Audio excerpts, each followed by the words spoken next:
So I live nearby, and this is Carter Road in Mumbai, and I practice daily with my crew.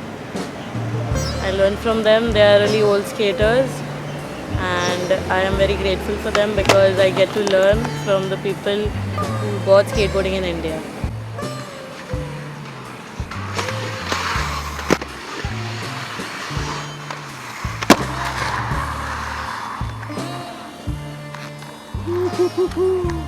Does a lot of people in Mumbai skate?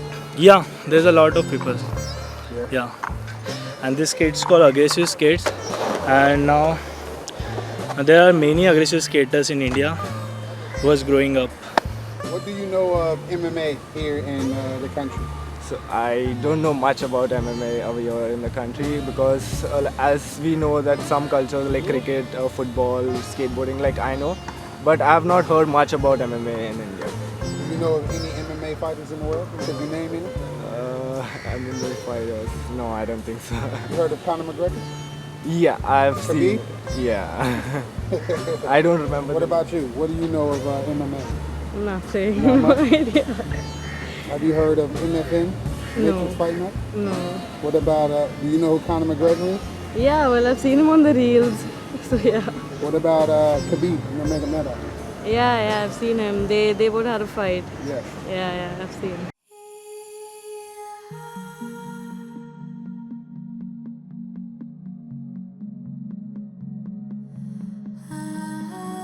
In the heart of Mumbai, a city that pulsates with a rhythm all its own, there exists a fabric of lives, each thread woven into the grand narrative of this metropolis. From the sprawling skyscrapers that house the titans of industry to the labyrinth lanes of its fabled slums, Mumbai breathes with a collective energy, a symphony of existence where every note matters.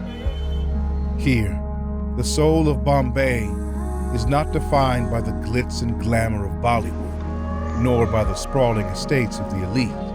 Instead, it's a reflection of the people who make this city their home. Economic disparities may paint a stark contrast, but it's within this juxtaposition that the essence of Mumbai truly emerges. For without the lesser, the soul of the city would cease to beat. Welcome to Warriors of the Subcontinent, inside the Matrix.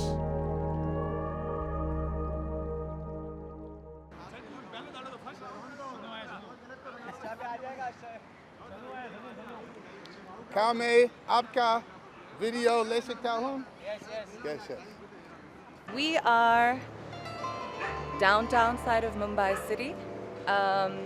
This is Chopati Beach, and as you can see, it's honestly one of the cleanest places in the city.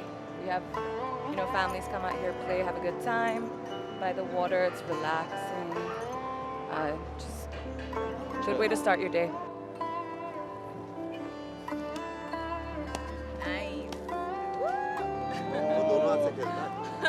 Thank you. مردم هندوستان یک مردم بسیار خوب هستند، مردم آرام هستند. واقعیت مردم هندوستان زحمت زیاد میکشند در هر رشته که باشد.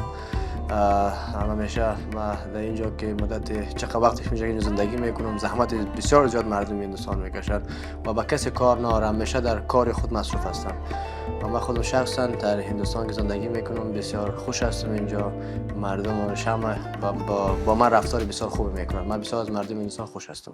Fighting out of the red corner, he holds a professional record, 11 wins, 3 losses, weighed in at 65.8 kilograms, representing Afghanistan, the Afghan Lion, Abdul Azim Badakhshi!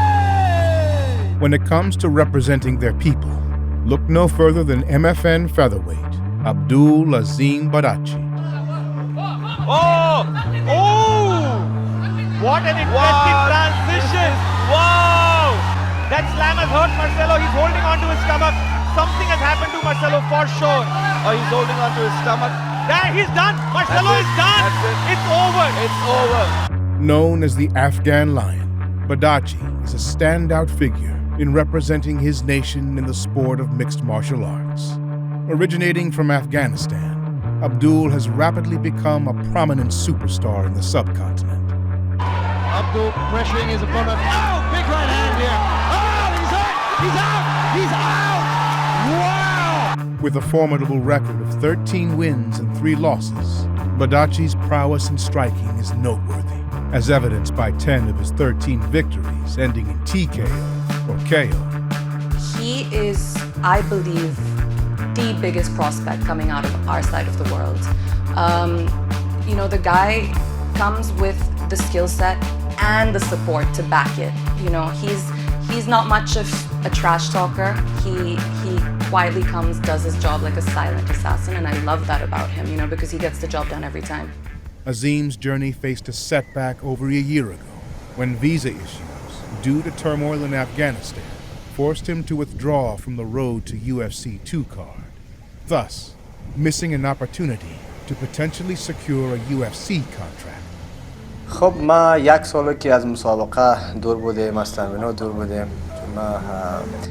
ما با احساس از این داشتم که پس من برمیگردم و تمرینات خود شروع میکنم و دیگه مسابقه خود آمادگی میگیرم، چون ما ایرا باور دارم که هر اتفاق میفته از جانب الله جل جلاله است. ما اصلا در فکر نبودیم که کریری ما خراب میشه و زندگی ما خراب میشه، درباره فیوچر ما چی میشه، چون من همیشه به الله جل جلاله اعتقاد دارم و اعتماد دارم که چیزی که میفته یک ریزن میباشه در زندگی میفته و من به امید به همیشه هستم و میباشم که ما بهترین هستم و بهترین میباشم و به هدفی که دارم ما میرسم انشالله، چون ما به الله جل جلاله اعتماد و باوری 100% دارم.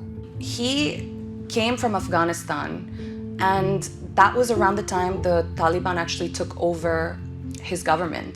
So he could never go back, and that was 2.5 years ago. You know, so this guy, 27, just turned 28, completely thrown into a new culture, new setting, new atmosphere, not knowing too many people around, you know, and still dominating in one of the hardest sports in the world to do so, where I believe it's so important to have a solid foundation support, you know, completely thrown out of that, taken out of his comfort zone, and still absolutely at the top of the game. I have so much respect for him for that, and you know, his fight, of course, is one that I'm truly looking forward to, because it's a huge comeback fight for him. He's back after a year and a half with a lot to prove, and I believe he's going to get the job done because he shines under that pressure. He is a much more spiritual person now. He believes in God, and he believes in karma and in the invisible hand of God now more than ever. That's what I know in him, and I admire his spirit. You know, that's a fighter, because he fought here, not only in the octagon. I mean, I admire him for who he is. همه چیز بازم به پیشترم یاد کردم که از جانب الله جل جلاله است و ما فکر بودم از اینکه قوی‌تر ما برمیگردم، چون یک زندگی هست که باید ما با زندگی مبارزه بکنیم. گاهی زندگی پخش و بلندی خود داره، گاهی خوب است، گاهی بد است، گاهی خوشی، گاهی غم. ما برای این باید مبارزه بکنیم. Intricate political issues with his visa had led to a challenging period for Badakhshi, where he spent over a year in prison. We are here at the gate of Way India. Why are you forgetting way? Gateway India. Gateway Do that again, bro. Gateway of India. Gateway of India. We are here at the gateway of India. Whoa! This experience profoundly made him question everything in his life, pushing the importance of fighting into the background as he dealt with these significant personal struggles. To be honest, there was no conversation at all, because they were only allowed 2 5-minute phone calls a month. You know, so you're living fucking day to day, not knowing if he's alive or dead. And that was probably the hardest part for me. And then, you know, to make shit worse, he refused to let me visit him. So the entire time he was in, I hadn't seen him. You know, I was only relying on what people were telling me about him and how he's doing, without actually knowing the truth or the extent of the situation. But he was pretty adamant on, you know, telling me that this place isn't for you. And so yeah, I mean, months went by, I didn't see him. and hardly spoke to him for like 10 minutes a month, which was a fucking experience, but I feel like it honestly has made us so much stronger. Like both of us in that sense are able to look at it in a very positive way because, you know, we had to grow up much faster than I believe any experience in life would have otherwise. خب به خاطر از اینکه جای نبود که دوست دختر من بیا اونجا و اصلا با 5 دقیقه یا 10 دقیقه ما دیدن از او بسیار من بسیار خوش می شدم و بعد از او که میرفت من تحمل از او کردن نمیتونستم و چون در زندان جای خانما نیست چون با دیدن ما بیا و اونجا اصلا وجدان غیرت افغانی که ما داریم قبول نمیکنه. So he says that he thought that that is not the place for his girlfriend to be. He felt that, you know, his Afghan values and culture did not allow him to see his girlfriend get even slightly sort of discouraged, even if it's by an ounce, by seeing him in that condition. And also he said that a 5-minute FaceTime in talking with his girlfriend would mean the world to him. But what would scare him off is that the moment she would leave, that would be like the world collapsing on him. So he said that was the thing that I could not handle. That was one of the prime reasons I did not want her to visit. Karma, they say, is an ever-watchful guardian, ready to execute judgment with the precision of a surgeon's hand. Yet, in this realm of reality, mistakes are the brushstrokes of learning painted upon the canvas of our lives. So this is a Hanuman temple. So people tie the bells for their wish and all, and you can see all these bells. Different people wish there for their goods, for their lives. That's all.